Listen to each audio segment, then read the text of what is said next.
Shalom semua. Yang terkasih, jemaat sekalian se-GKPI yang dikasihi Tuhan Yesus Kristus. Puji Tuhan, kali ini Sinode GKPI akan kembali mengadakan webinar. Dan webinar ini dapat diikuti oleh seluruh jemaat sekalian. Pada hari Sabtu tanggal 9 Oktober 2021 pukul 17 waktu Indonesia bagian Barat via Zoom dengan tema Tenanglah Aku Ini, Jangan Takut. Webinar kali ini menghadirkan para narasumber. Saya Pendeta Yosua dari GKPI Harapan Indah. Pendeta M. Asri dari GKPI Jemaat Citera. Jordan Pandey, GKPI Pos PI Karawaci. Dan saya, Penginjil Daniel Indarso dari GKPI Kartini. Jangan takut. Jangan takut. Jangan takut. Jangan takut.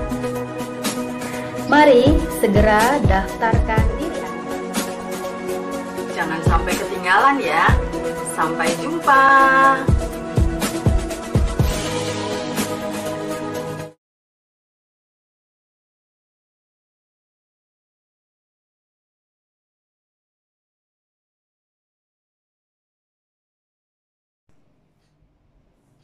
Shalom, selamat malam Bapak Ibu Saudara yang terkasih dalam Tuhan Yesus Kristus.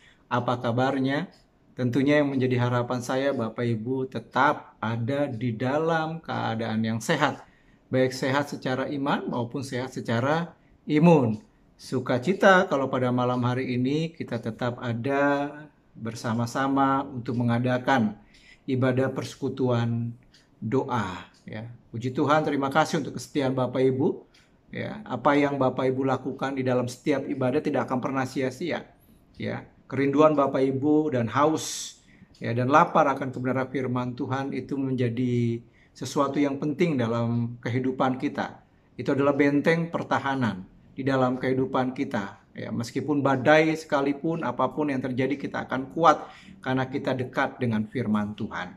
Nah, Bapak Ibu Saudara yang terkasih dalam Tuhan Yesus Kristus, mari kita satu dalam doa. Ya, nanti kita akan mendengar kebenaran firman Tuhan dan juga kita akan masuk di dalam doa-doa syafaat kita.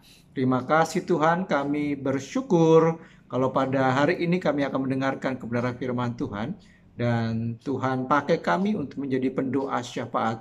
Ampuni atas setiap dosa dan kesalahan kami. Di dalam nama Tuhan Yesus, kami akan mulai persekutuan doa dan kami akan menikmati kebenaran firman-Mu. Amin. Shalom Bapak Ibu sekali lagi ya. Tema bulan ini, ya, sinode, ini berkaitan tentang reformasi. Ya. Sepanjang bulan ini kita akan mendengar khotbah-khotbah yang berkaitan tentang doktrin.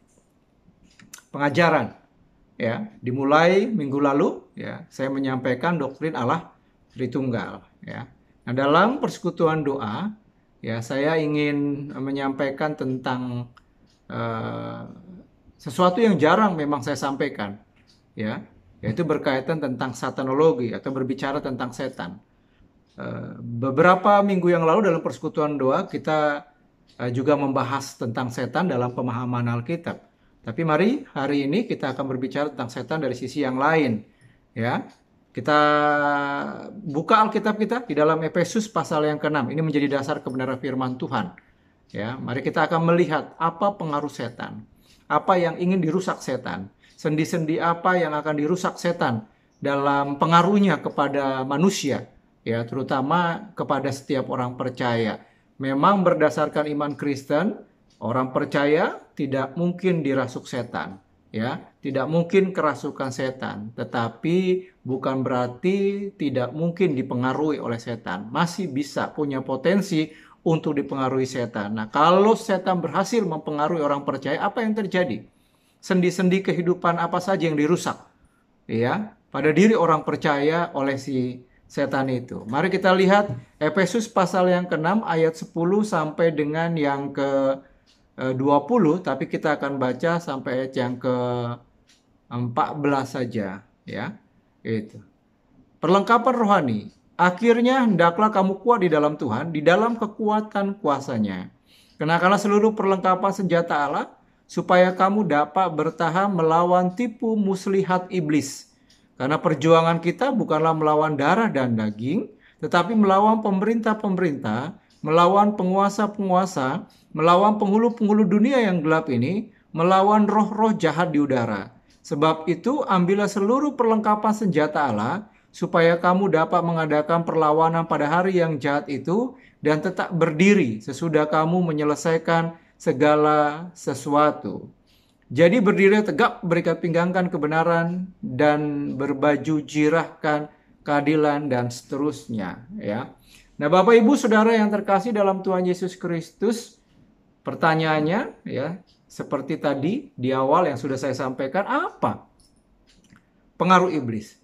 Sendi-sendi apa yang akan dirusak ya oleh iblis ya ketika berhasil atau mampu mempengaruhi ya, manusia ya, dan juga termasuk orang percaya. Yang pertama yang akan dirusak adalah sendi-sendi kepribadiannya ya. Nah, Saudara, kita lihat di dalam ayat yang ke-12. Siapa si iblis? Siapa si setan? Ya, dikatakan ayat yang ke-12, karena perjuangan kita bukanlah melawan darah dan daging, tetapi melawan pemerintah-pemerintah, melawan penguasa-penguasa, melawan penghulu-penghulu dunia yang gelap ini, melawan roh-roh jahat di udara. Ya, jelas di dalam ayat yang ke-12, setan, iblis itu adalah roh-roh jahat. Ya, ini. Kemudian di dalam ayat yang ke-16 dikatakan, ya semakin melengkapi kita ya untuk mengenal siapa setan dan iblis, Saudara. Ayat yang ke-16 dikatakan, dalam segala keadaan pergunakanlah perisai iman, sebab dengan perisai itu kamu akan dapat memadamkan semua panah api dari si jahat, Saudara. Ya. Dalam bagian itu jelas dikatakan setiap orang percaya harus menggunakan perisai iman. Perisai itu artinya benteng, Saudara. Ya, melindungi diri. Dikatakan melindungi diri dari apa? Panah api. Panah api dari siapa? Si jahat. Ya, jelas dikatakan bahwa setan, iblis itu adalah si jahat. Ya. Nah, Bapak Ibu, Saudara yang terkasih dalam Tuhan Yesus Kristus, ya. Visi dan misi yang paling utama ya, setan atau iblis itu adalah mempengaruhi manusia ya untuk karakternya, untuk hidupnya, semua eksistensi keberadaan manusia baik pikiran, perkataan, perbuatannya itu menyimpang dari kebenaran firman Tuhan ya. Artinya visi dan misi utama iblis dalam mempengaruhi orang percaya adalah supaya orang percaya tidak memiliki karakter seperti Kristus. Ya, tetapi memiliki sebaliknya, memiliki karakter seperti dirinya, ya. Tujuan utama iblis mempengaruhi termasuk orang percaya supaya orang percaya tetap hidup di dalam manusia lamanya.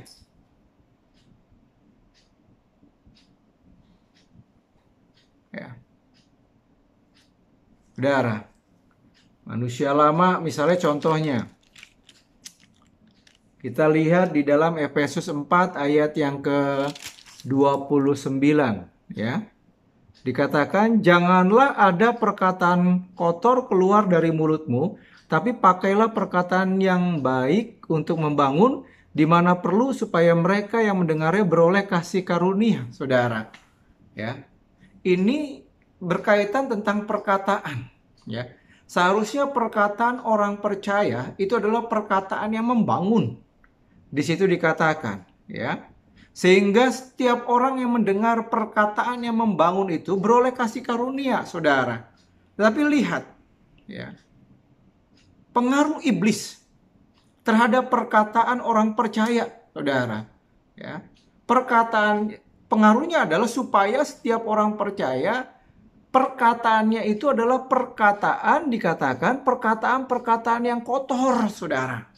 Ini pengaruhnya. Perkataan-perkataan kutuk, perkataan-perkataan yang tidak memberkati orang lain, perkataan-perkataan yang menjatuhkan orang lain, saudara, perkataan-perkataan yang membuli orang lain, saudara, perkataan-perkataan yang menghina orang lain, saudara. Ini yang ditanamkan, saudara. Ini yang ditanamkan dalam pengaruh iblis atau setan di dalam perkataan. Ini contoh, ini hanya berkaitan tentang perkataan, ya. Itu, saudara, ya. Dan kita bisa melihat ada banyak orang percaya, saudara, yang perkataannya perkataan yang tidak membangun. Perkataannya adalah perkataan yang melukai hati saudara seiman, hati keluarga, hati orang-orang yang di dekatnya, saudara, ya, dan sebagainya. Ini yang pertama, sendi-sendi yang dirusak, saudara, sendi-sendi kepribadiannya, ya. Kemudian yang kedua adalah sendi apa lagi? Sendi relasi, ya. Sendi relasi antara sesama manusia, ya. Itu. Nah, kita lihat, saudara, yang dirusak adalah relasi. Itu. Setan nggak senang kalau satu dengan yang lainnya hidup harmonis. Setan senang kalau manusia satu dengan yang lainnya itu bertengkar. Setan senang kalau manusia satu dengan yang lainnya itu pecah. Ya, setan senang kalau melihat kehidupan orang percaya itu memiliki relasi yang pecah, relasi yang tidak baik dengan orang lain atau dengan saudara seiman dan sebagainya. Saudara, mari kita perhatikan di dalam ayat yang ke-12. Karena perjuangan kita bukanlah melawan darah dan daging, tapi melawan pemerintah-pemerintah, melawan penguasa-penguasa, melawan penghulu-penghulu dunia yang gelap ini, melawan roh-roh jahat di udara. Saudara, ini adalah peperangan rohani. Ya, seringkali kita nggak sadar, ya, itu. Kita ini sedang berperang dalam peperangan rohani. Musuh utama kita itu adalah si jahat, dikatakan. Ya, musuh utama kita adalah setan, saudara. Tapi kita nggak sadar, ya. Seringkali kita mengatakan bahwa musuh utama kita, karena musuh setan iblis tidak kelihatan, jadi kita nggak sadar, ya, bahwa peperangan rohani ini kita berhadapan setiap hari dengan setan, saudara. Tapi seringkali kita mengatakan kita bermusuhan dengan orang lain. Padahal itu adalah dampak pengaruhnya yang dilakukan oleh si setan atau oleh si iblis itu sendiri, saudara, ya. Justru kita berperang, ya. Ini adalah hasutan, ya. Berperang dengan sesama manusia. Padahal jelas dikatakan karena perjuangan kita bukanlah melawan darah dan daging. Ya, perjuangan kita, peperangan kita itu peperangan rohani melawan si jahat, bukan peperangan melawan sesama manusia, saudara. Ya, inilah pengaruh iblis. Ya.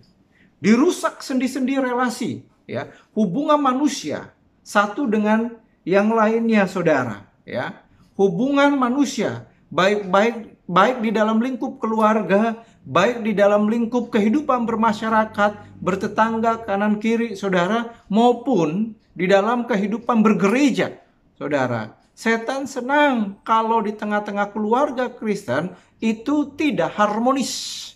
Setan senang kalau di tengah-tengah kehidupan bermasyarakat, bertetangga itu satu dengan yang lainnya bermusuhan. Setan senang melihat setiap anggota di gereja itu saling memfitnah, saling bermusuhan, saling caci maki, saling iri, saling dengki, saudara, dan kemudian relasinya menjadi rusak, saudara. Setan senang. Ya. Tanpa disadari kita menjadi korban, ya, dari si jahat itu sendiri, saudara, ya. Iblis yang menjadi tokoh sentral dalam ketidakharmonisan yang terjadi antar manusia, saudara, ya. Kalau kita melihat 2 Timotius 3 tentang akhir zaman, ya, semakin berat dikatakan akhir zaman. Kenapa?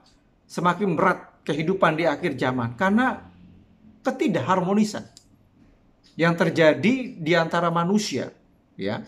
Itulah sebabnya di akhir zaman Tuhan Yesus di dalam Matius pasal yang ke-24 terjadi peperangan. Ya. Dunia dikatakan semakin jahat. Intensitas perang, intensitas kejahatan semakin marak dan semakin meningkat, ya. Itu dengan berbagai macam cara, saudara, ya. Setan ingin dunia ini, ya, relasi antar manusia itu tidak memiliki keharmonisan, ya. Nah, Bapak Ibu Saudara yang terkasih dalam Tuhan Yesus Kristus, misalnya contoh di dalam keharmonisan di dalam keluarga, ya, di dalam Efesus pasal yang kelima ayat yang ke-22, gitu, tentang kehidupan suami istri, ya. Setan ingin, saudara, mempengaruhi supaya hubungan antara suami istri itu menjadi rusak, ya. Kemudian setan ingin, saudara, kehidupan orang percaya itu tidak menjadi garam, menjadi berkat di tengah-tengah kehidupan bermasyarakat. Itu yang tercatat di dalam pasal 5 ayat 1 sampai dengan yang ke-21, ya. Seharusnya kehidupan kita itu menjadi berkat, seharusnya kehidupan kita menjadi garam, seperti yang dikatakan Tuhan Yesus di dalam khotbah di bukit, saudara. Tapi dirusak sehingga kehidupan orang percaya itu tidak menjadi garam, tidak menjadi terang, tidak menjadi berkat, justru sebaliknya menjadi batu sandungan, saudara, bagi orang lain di sekitarnya, ya. Belum lagi relasi yang terjadi di gereja, adanya perpecahan, saudara, yang dijelaskan di dalam Efesus pasal yang keempat ayat 1 sampai dengan yang ke-16, saudara. Perpecahan di gereja, saudara, ini pengaruhnya. Setan senang melihat, ya, terjadi perpecahan di gereja, saudara, ya. Ini pengaruh yang diberikan, sadar atau tidak disadari, ini adalah pengaruh, saudara. Sehingga ketika terjadi perpecahan, nggak ada yang menang. Yang dimenangkan, yang disukakan, yang disenangkan, ya. Kalau ada perpecahan di gereja, saudara, bukan si A, bukan si B. Semua kalah dalam perpecahan itu. Tapi yang dimenangkan, yang disukakan itu adalah iblis atau setan itu sendiri. Ini pengaruh yang kedua, saudara. Selain dirusak karakter kita, tadi sendi-sendi kepribadian kita yang pertama, ya, itu kemudian dirusak relasi kita dengan sesama kita. Ya, yang terakhir adalah dirusak sendi-sendi rohani kita. Ya, sendi-sendi kekristenan kita, saudara. Itulah sebabnya dalam ayat yang ke-14 ini perlengkapan, berbicara tentang perlengkapan senjata Allah, saudara. Dikatakan, jadi berdirilah tegap, berikat pinggangkan kebenaran dan berbaju jirahkan keadilan. Ya, ada penafsir yang mengatakan ini berbicara tentang pikiran hati yang benar. Ya, kalau ini diserang, ya, maka pikiran hati kita, ya, orang percaya itu rusak. Ya. Kemudian apalagi di situ dikatakan berbaju jirahkan keadilan. Ini berbicara tentang kehidupan yang benar, saudara, ya. Kemudian ayat yang ke-16.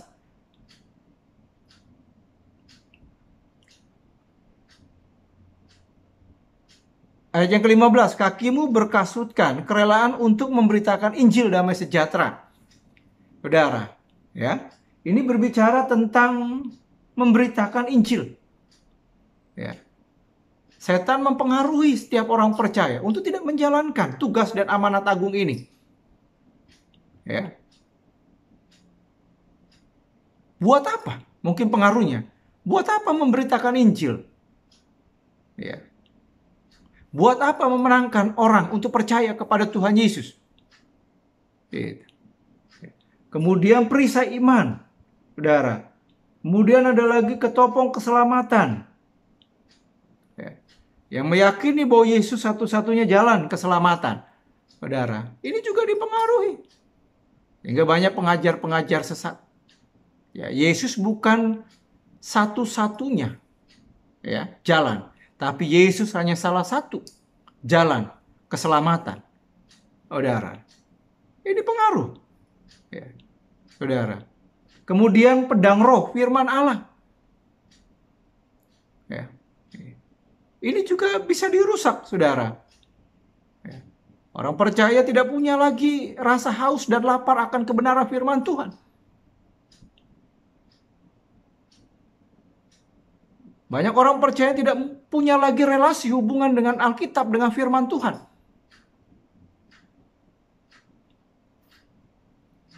Saudara, ya. Orang lebih punya banyak waktu untuk melihat berita di televisi, melalui HP. Tapi orang percaya jarang yang dalam setiap harinya memiliki relasi dengan firman Tuhan. Ya. Doa. Ya. Ayat 18 sampai dengan yang ke-20. Dalam segala doa dan permohonan berdoa setiap waktu di dalam roh dan berjaga-jagalah dalam doamu itu. Sudah nggak punya lagi, dipengaruhi. Supaya nggak punya lagi relasi. Ya, hubungan doa dengan Tuhan. Ya, meskipun ketika kita mengatakan definisi doa adalah nafas hidup, saudara. Ya, tidak bisa dilepaskan dalam kehidupan orang percaya, saudara. Tapi banyak orang percaya yang sudah tidak memiliki relasi di dalam doa kepada Tuhan. Kalaupun masih ada, itu doa yang dilakukan secara rutinitas. Kalau makan berdoa, ya, dan itu pun seperti ramalan, seperti rumusan. Saudara, bacaan doanya seperti rumusan, seperti sesuatu yang sudah dihafalkan. Bukan berkaitan lagi dengan ketulusan dalam berkomunikasi dengan Allah. Saudara, ini dirusak. Saudara,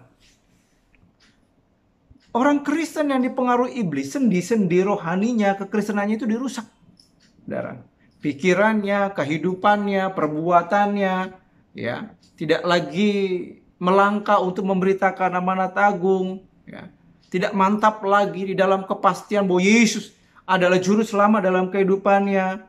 Jauh dari firman Tuhan, jauh dari hubungan dengan Tuhan.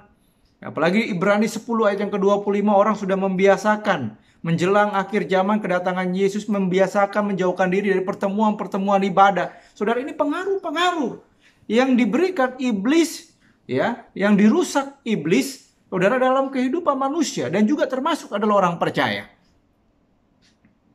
Ya, itulah sebabnya Bapak Ibu, kesimpulannya adalah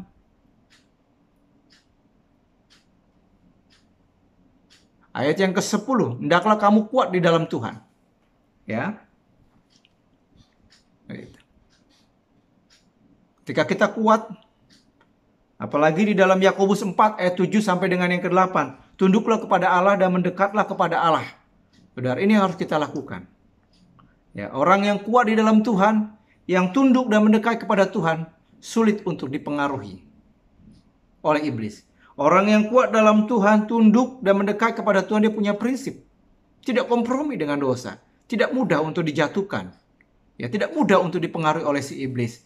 Tapi orang yang lemah, ini adalah orang yang sangat mudah untuk dipengaruhi iblis. Ya, itu. Nah, Bapak Ibu Saudara yang terkasih dalam Tuhan Yesus Kristus, inilah yang bisa saya sampaikan ya pada malam hari ini. Biarlah kita pahami, kita mengerti. Mari kita mendekat kepada Tuhan, semakin setia kepada Tuhan. Amin.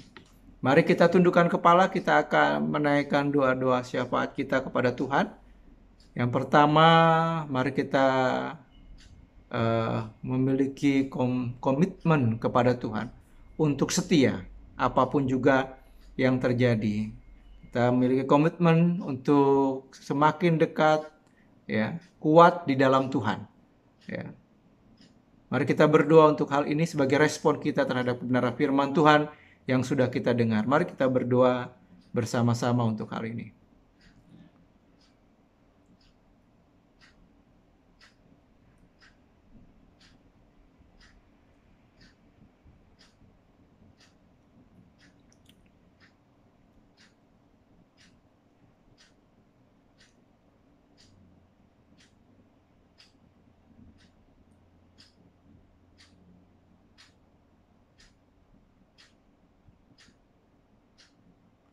Mari kita berdoa untuk pokok doa yang kedua. Kita doakan untuk bangsa dan negara kita, kota Tangerang di mana kita tinggal. Doakan para pemimpin bangsa, pemimpin nasional, presiden, sampai juga ke daerah. Ya, kita doakan sampai ke lingkup RW, RT. Kita doakan supaya mereka diberikan kesehatan, hikmat ada pada mereka untuk mengambil setiap kebijaksanaan ya, yang berdampak kepada orang banyak. Kita berdoa untuk pandemi COVID-19 supaya berlalu atas bangsa dan negara kita. Kita berdoa untuk vaksinasi yang masih dilakukan. Ada banyak juga yang belum ikut ambil bagian dalam vaksinasi, supaya seluruh masyarakat Indonesia ikut ambil bagian di dalamnya. Kita berdoa untuk stabilitas atas bangsa dan negara kita, terutama berkaitan tentang ekonomi. Kita berdoa juga untuk persatuan dan kesatuan, ya, supaya tetap satu, ya. Bhinneka Tunggal Ika tetap terpelihara di seluruh daerah yang ada di wilayah NKRI, ya, bangsa dan negara kita. Mari kita berdoa untuk hal ini, berseru kepada Tuhan bersama-sama.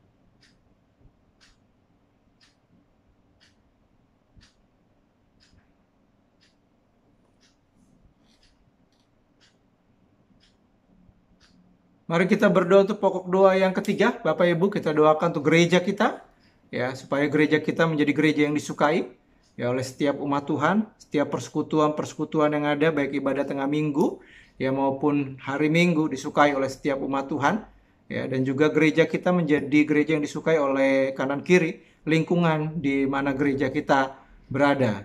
Kita doakan untuk para hamba-hamba Tuhan, para pelayan-pelayan Tuhan, para diaken, ya, dan juga para pengerja, guru-guru sekolah minggu, para aktivis, ya, dalam setiap persekutuan-persekutuan yang ada.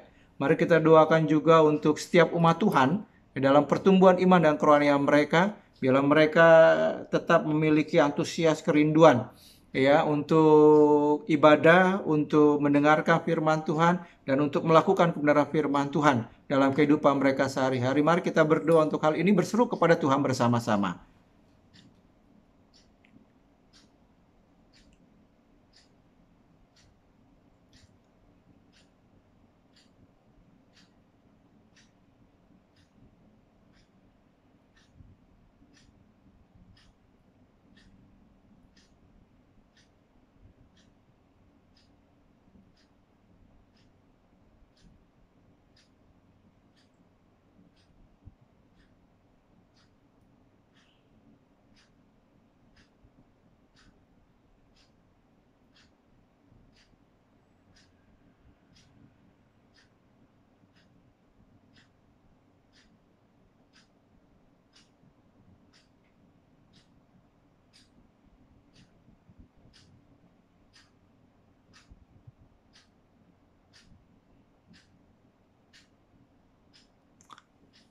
Mari kita berdoa untuk pokok doa yang terakhir. Nanti setelah itu saya akan tutup ibadah kita dan juga doa syafaat kita di dalam Tuhan. Kita doakan untuk pergumulan kita.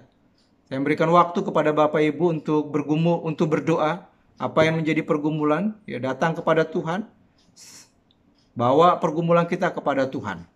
Ya, Tuhan tahu, Tuhan mengasihi kita, tidak ada yang mustahil. Yesus sumber jawaban dalam setiap pergumulan kita. Apapun pergumulan yang kita hadapi, pergumulan sakit, penyakit, pergumulan ekonomi, pergumulan untuk usaha, pekerjaan, mencari pekerjaan, ya, kita juga berdoa untuk Ibu Lilis yang sedang mengandung, ya, kita serahkan, dan juga kita berdoa untuk pergumulan-pergumulan yang lain. Ya, mari kita berdoa untuk hal ini. Setelah itu nanti saya akan menutup ibadah kita dan juga doa kita pada malam hari ini. Mari kita berdoa untuk hal ini bersama-sama kepada Tuhan.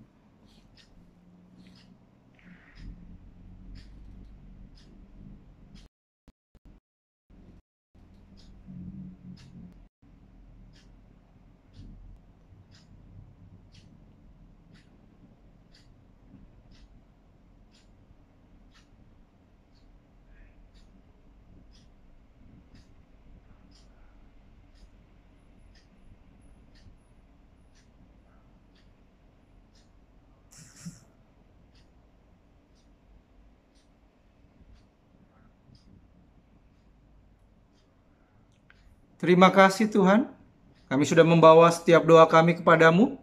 Kami percaya sampai ke hadirat Tuhan, Tuhan mendengar. Dan Tuhan akan menjawab seturut dengan waktu yang terbaik, seturut dengan kehendak-Mu saja. Kami bersyukur Tuhan sudah pimpin jalannya persekutuan doa pada malam hari ini, dari awal, pertengahan hingga akhir. Kami sudah mendengarkan kebenaran firman Tuhan yang mengajarkan kami pengaruh setan terhadap kehidupan setiap orang percaya. Merusak sendi-sendi kepribadian, karakter dan sebagainya, merusak relasi baik di gereja, keluarga maupun dalam kehidupan bermasyarakat, dan juga merusak kerohanian kami Tuhan, kekristenan kami Tuhan, sehingga kami jauh dari Engkau Tuhan. Terima kasih, biarlah kami diingatkan untuk kami semakin dekat dengan Tuhan, apapun juga yang menjadi tantangan. Terima kasih untuk setiap umat-Mu yang terus setia untuk mengikuti persekutuan doa dan setia untuk mendengarkan kebenaran firman-Mu. Apa yang mereka lakukan tidak akan pernah sia-sia.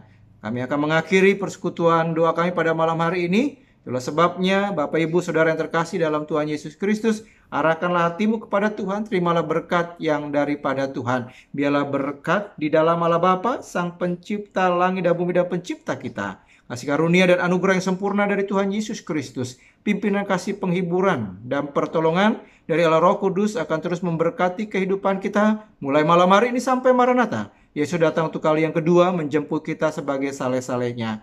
Amin. Bapak Ibu, persekutuan doa sudah selesai. Terima kasih untuk kesetiaan Bapak Ibu dalam mengikuti persekutuan tengah minggu. Ya. Percaya apapun yang Bapak Ibu lakukan dalam persekutuan tidak akan pernah berakhir sia-sia. Jadilah pelaku, bukan hanya menjadi pendengar. Jangan khawatir tentang apapun juga, bawalah seluruh pergumulan dan kekhawatiran hidup kepada Tuhan. Dia sumber jawaban, tidak ada yang mustahil. Di hadapan Tuhan, Tuhan mengasihi kita semua. Shalom, selamat malam, Tuhan Yesus memberkati kita semua. Amin.